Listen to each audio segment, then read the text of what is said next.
বিসমিল্লাহির রহমানির রহিম।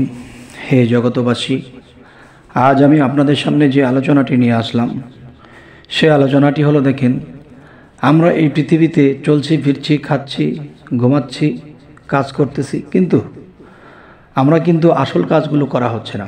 সেই আসল কাজগুলো কি? যে আল্লাহ বলেছে আমি এই পৃথিবী সৃষ্টি করেছি প্রেমের কারণে, এই বিশ্বজগৎ আমি সৃষ্টি যদি করে থাকি প্রেমেরই কারণে, তাহলে সেই প্রেম কি আমাদের করা হচ্ছে? দেখেন, এই পৃথিবীতে ছেলে এবং মেয়ে, যার সাথে যার জীবনে কোনো দেখা ছিল না, সম্পর্ক ছিল না, এমন একটা ছেলে মেয়ে যৌবনের তাড়নায় যখন প্রেমের ফাঁদে পড়ে যায়, তখন কিন্তু দেখা যায় এদের চোখ দিয়ে গড় গড়ে পানি পড়ে। তো গড় গড় করে পানি পড়ে, তার মানে কি? তারা একজন আরও একজনকে ভালোবেসেছে, আর সেই ভালোবাসার টানে এক একজন চোখে পানি ঝরায় এবং খাওয়া দাওয়া পর্যন্ত ছেড়ে দেয়। তাহলে এরকম একটা পর্যায়ে যদি চলে যায় দুনিয়ার ছোটোখাটো প্রেম, ছোট ছোট অল্প বয়সের ছেলে মেয়েদের মধ্যে, তাহলে দেখা যায় আল্লাহ এই জগৎ সৃষ্টি করেছে প্রেমের কারণে। তাহলে এই প্রেমের কারণে যে আল্লাহ সৃষ্টি করলেন, আল্লাহকে প্রেম দিতে যাইয়া কয়দিন না খেয়েছিলাম, আল্লাহকে ভালোবাসতে যাইয়া কয়দিন হাহাকার করেছিলাম, এবং কতদিন আল্লাহর জন্য নীরবে বসে রাতের গভীরে বসে চোখের পানি ঝরিয়েছিলাম?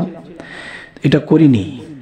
তবে দেখুন, আমরা এই পৃথিবীতে খাবো, চলবো এবং কাজ করব, উন্নতি করব, টাকা পয়সা ইনকাম করব, এটাই কি আমাদের মূল উদ্দেশ্য? আমাদের মূল উদ্দেশ্য কি? যে আল্লাহকে সন্তুষ্ট করা। কেউ চোখের পানি দিয়ে আল্লাহকে সন্তুষ্ট করে, কেউ প্রেমের মাধ্যমে, কেউ জিকিরের মাধ্যমে, কেউ আল্লাহর ইবাদতের মাধ্যমে। এখন দেখা যায় আল্লাহকে সন্তুষ্ট করতে যাইয়া যা কিছু করা দরকার এর ধারে কাছে আমরা নেই। আমরা একটা কাজ করতেছি কি? যে আমার ছেলে মেয়ের ভালোবাসা, স্ত্রীর ভালোবাসা, মা বাবার ভালোবাসা, এই সমস্ত ভালোবাসা নিয়ে আমরা বুকে জড়িয়ে চলছি। তবে আবার এই ভালোবাসা স্বার্থের জন্য পর হয়ে যায়। কিন্তু দেখেন, আল্লাহর ভালোবাসা কোনোদিনও স্বার্থের জন্য পর হয়ে যায় না। তবে আজকের মূল আলোচনাটা কি? আজকের মূল আলোচনা হলো, আমরা যদি আল্লাহর জন্য চোখের পানি ফেলাই, এই চোখের পানি কি হবে? এই চোখের পানিটা এমনই এক সময় কাজে লাগবে, যেই সময়টিতে আমাকে রক্ষা করার মতো কেউ থাকবে না। আমার আত্মীয় স্বজন, আমার জাত বংশ যদি কেউ দুজকে চলে যায়, তাদেরকে রক্ষা করার মতো কেউ থাকবে না। এই চোখের পানির দ্বারা একদিন পার হবে। আচ্ছা, আরও একটি কথা বলে নেই ফাঁকে, সেটি হলো যে এই পৃথিবীতে আমি কাউকে ভালোবাসতে যাইয়া, কোনো সাধারণ আত্মীয় স্বজন বা কোনো প্রেমিক প্রেমিকার জন্য বা কোনো মা বোনের জন্য আমি চোখের পানি ফেলেছিলাম, কিন্তু তারা একদিন হাসরের দিন তারা আমাকে চিনবে না। আল হাদিস, যে হাসরের দিন কেউ কাউকে চিনবে না, নিজের ইয়া নাফসি করবে, আর সেদিন রাসূল ইয়া উম্মতি বলবে। যাই হোক, আজকের এই আলোচনার মূল হলো, আমি আল্লাহর প্রিয় ব্যক্তি হয়েছি, আল্লাহ আমাকে বন্ধুর স্বীকৃতি দিয়েছে, বা আপনাকে বন্ধুর স্বীকৃতি দিয়েছে। আর আল্লাহ কোরআনে বলেছে, আমার বন্ধুদের কোনো ভয় নেই, তারা চিন্তিত হবে না, তারা নির্ভয়, তারা কোনো চিন্তা তাকে গ্রাস করবে না। তবে আজকের যে আলোচনাটি, চোখের পানি। চোখের পানিটা যে আমি যখন রাতের গভীরে বসে আল্লাহর প্রেমে আমি যখন হেকুরিয়া হেকুরিয়া কেঁদেছিলাম, আমার চোখ দিয়ে যখন ঝরঝর করে পানি পড়েছিল, সেই চোখের পানিটা আল্লাহর কুদরতের বাটির মধ্যে রেখে দিয়েছে আল্লাহ। যখন মানুষ আল্লাহকে ডাকে, তখন আল্লাহ কি আরশে থাকে? আল্লাহ আরশে থাকতে পারে না। আল্লাহ তখন সেই মানুষটার কাছে এসে তখন তার আকুতি মিনতি চোখের পানিগুলো দেখতে থাকে, তার চোখের পানিগুলো ঝরতে থাকে। তখন আল্লাহ কি করে? আল্লাহর কুদরতি হাতে সেই কুদরতি একটি বাটিতে, নূরের কোটটাতে সেই বান্দার চোখের পানিগুলো রেখে দেয়। কারণ আল্লাহ বলেছে, কারো চোখের পানি আমি বিফল যেতে দেই না। আমি প্রেমের কারণে পৃথিবী সৃষ্টি করেছি। কোনো মানুষ যদি আমাকে সেইভাবে ভালোবাসতে পারে, সেভাবে আমাকে ডাকতে পারে, যদি আমাকে কেউ ভালোবাসে তা আমিও তাকে ভালোবাসি, কেউ যদি আমার দিকে এগিয়ে আসে আমি তার দিকে এগিয়ে যাই, কেউ যদি আমার জন্য আত্মহারা হয়ে যায় আমিও হয়ে যাই, তখন সেই মানুষটি আল্লাহর আস্তে আস্তে কী হয়? নিকটবর্তী হয়। তখন সেই মানুষটি যখন অতিরিক্ত পাপিষ্ঠ ছিল, তখন সে চোখের পানির সাথে সেই পাপ ধুই খুশি পড়ে যাচ্ছে। এরপরেও যখন সে একের পর এক, মাসকে মাস, দিনকে দিন, বছরকে বছর যখন সে নিয়মিত আল্লাহর জন্য গোপনে বসে বসে কাঁদে, তখন সেই কাদা দেখে আল্লাহ আরশে আজিম থেকে চলে আসে, তখন সেই মানুষের সামনে যখন এসে যায়, তখন সেই মানুষের চোখের পানিগুলো জোর জোর করে যখন পড়তে থাকে, তখন দেখা যায় একজন দাড়িওয়ালা ব্যক্তি যদি কাঁদতে থাকে, তখন তার চোখের পানিগুলো দাড়ি বেয়ে বেয়ে যখন পড়ে, তখন আল্লাহর কুদরতি হাতে যখন কুদরতি বাটিতে সেই নূরের কৌটাতে যখন সেই পানিগুলো রেখে দেয়, একদিন কিন্তু এই মানুষটিও মারা যাবে, একদিন এই পৃথিবী ত্যাগ করবে।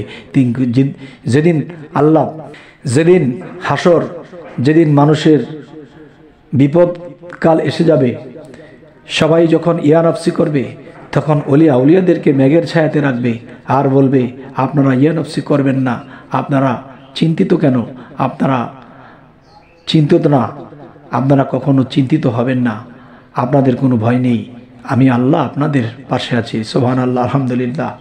হে জগতবাসী, আজকের যে আলোচনাটি, তখন সেই ব্যক্তিটি দেখবে তার আত্মীয় স্বজনদের মধ্যে অনেক মানুষকে দোজখে নিক্ষেপ করা হইতেছে।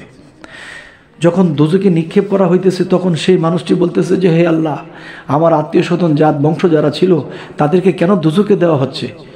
তখন বলবে যে, দেখো, তোমার এই আত্মীয়রা, তোমার এই ব্যক্তিরা এই পাপে লিপ্ত হয়েছে, তারা এই খারাপ করেছে, তারা এই সমস্যা করেছে, তারা এই দুনিয়াতে থাকতে পাপের কাজগুলো করেছে, তাদের বিচার হবে, তাদের কঠিন সাজা হবে, তাদেরকে দোজখে নিক্ষেপ করা হবে। তখন এই ব্যক্তি সামনে গিয়ে দাঁড়িয়ে বলতেছে যে, হে আল্লাহ, এদেরকে তুমি দোজখে নিক্ষেপ করতে পারবে না কেন?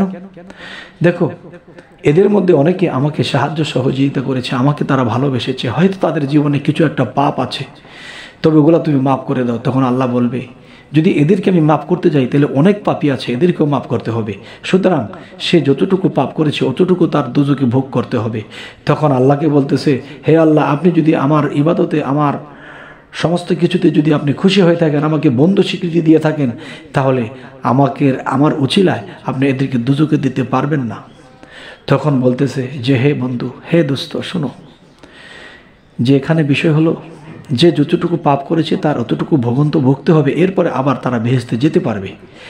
তখন সেই ব্যক্তি বলতেছে, যারা আমাকে সহযোগিতা করেছে, আমাকে ভালোবেসে যায়, তারা আমার চোখের সামনে দিয়ে তারা দোজখে যাবে, এটা হয় না।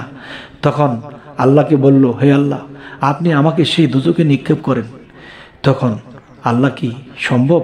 যাকে বন্ধু স্বীকৃতি দিয়েছে তাকে কি কখনো দোজখে দেওয়া যায়? তখন বলতেছে, দাঁড়াও বন্ধু, যে কোনো একটা উসিলা তো আছেই তোমার এই লোকদেরকে বাঁচানোর জন্য। তখন বলল, সেই উসিলাটি কি? দেখো বন্ধু, তুমি যখন দুনিয়াতে চোখের পানি জড়িয়েছিলে, রাতের গভীরে বসে আমাকে ডেকেছিলে, আমার জন্য কেঁদেছিলে, আমার প্রতি প্রেমের নজরে, ভাবের নজরে থেকে তোমার চোখ থেকে পানি ঝরেছিল, সেই চোখের পানিগুলো আমি আমার এই নূরের কৌটাতে রেখে দিয়েছিলাম। নাও বন্ধু, তুমি এই নূরের কৌটার মধ্যে যে পানিটা আছে, এই পানিটা তোমারই সঞ্চার, তোমারই চোখের পানি। এই পানিটা নিয়ে তাদেরকে যে দোজখে নিক্ষেপ করা হবে, সেই দোজখের মধ্যে তুমি এই পানিটা ছিটিয়ে দাও। তখন এই পানি ছিটিয়ে দেওয়ার পরে সমস্ত দোজখ নিভে গেছে। সুবহানাল্লাহ, আলহামদুলিল্লাহ। হে আল্লাহ, আমরা তো তোমার কাজ করতে পারি না, তোমার ডিউটি করতে পারি না, তোমার মধ্যে যে প্রেম ছিল, যে প্রেমের কারণে পৃথিবী সৃষ্টি করেছো, সেই প্রেম তো দিতে পারি না। তবে একটি কথা হলো কি, যে মানুষ যখন আল্লাহর দিকে প্রেমের নজরে যখন অগ্রসর হতে থাকে, তখন আল্লাহও অগ্রসর হতে থাকে। তখন দেখবেন সেই মানুষটি ইবাদতকালে, তখন দেখা যায় সেই মানুষটি চোখ দিয়ে পানি ঝরে এবং শরীরের লোমগুলো শিউরে ওঠে। তখন সেই মানুষটির মধ্যে মনে হয় যে নিষ্পাপ হচ্ছে, তার কাছে স্বাদ লাগতেছে, ভালো লাগতেছে, প্রেমে গদগদ হয়ে যাচ্ছে। তখনই ওই সময়ের চোখের পানিটা আল্লাহ যখন রেখে দিয়েছিল, সেই পানিগুলো দিয়ে তার আত্মীয় স্বজন তাদেরকে রক্ষা করা হলো। হে জগতবাসী, আমরা এই পৃথিবীতে এসেছি কেন এমন করি, কেন এরকমভাবে চলি, কেন এমন করি বলি? আমরা অবশ্যই মানব সেবা করব। মানুষের সেবা, মানুষকে সেবা করলে সেই সেবা রাসূল পায়, আর রাসূল পাইলে আল্লাহ পায়। তাহলে আমরা এরকম ভুল আর করব না। তবে হে জগতবাসী, আজকে এই কথাগুলো আপনাদের কেমন লাগলো অবশ্যই জানাবেন, এবং কি ধরনের আলোচনা আপনাদের ভালো লাগে অবশ্যই আমাদেরকে জানাবেন, এবং আমাদের চ্যানেলটিকে সাবস্ক্রাইব করে রাখুন, তো পরবর্তীতে আপনাদের সামনে আরও ভালো ভালো কিছু আলোচনা নিয়ে উপস্থিত হতে পারি। সকলে ভালো থাকবেন। আল্লাহ হাফিজ।